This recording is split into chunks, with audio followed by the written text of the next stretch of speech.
Hey, I talk a lot about interviewing doctors, the doctors that are going to be on your team for your IVF or for your just normal TTC, getting pregnant and delivering, because you don't want to make assumptions that all doctors have the same amount of knowledge, that all doctors are compassionate, that all doctors, are going to be a good match for you and what it is that you need.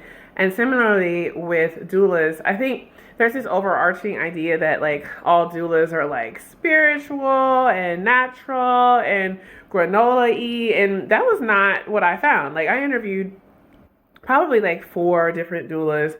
One doula, she was British. I think she's like British Nigerian, but she lived here in the States, and she was very like not taciturn, but she was like almost like a little stern, but like in a good way. Like I wasn't put off by her. She was too expensive. But she was very much like regimented and, had seen it all and had done it all, had worked at the hospital that I, was going to be delivering at. And I really liked her. But I mean, she just, again, I was having a C-section. So my need for a doula wasn't as like great in terms of like, I need someone who's going to help me push and help me breathe. Like I just needed someone to be with the baby in case something happened with me, and because I don't have a partner. So she ended up not being the right fit for me for that situation. But then like the girl that I did choose,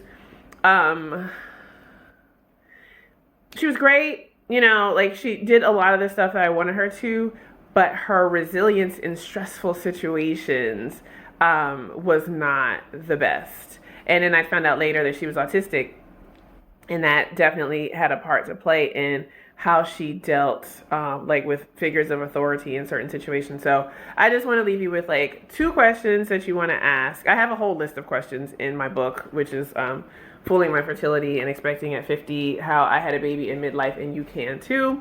But two of the questions I want to leave you with are, have you delivered at my hospital? Do you have relationships with those doctors in that hospital?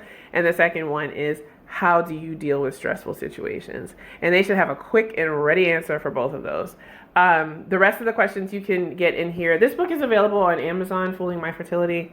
If you have a Kindle, you can essentially get it like for free. It's got a huge resource section in the back to help you vet your own team. And then the rest of the book is just a primer of my story, very quick, very short, as we are all very busy women and don't have time to read a 300-page tome. If you have any questions, hit me in the comments or in the DMs, and I hope that this is helpful. Peace.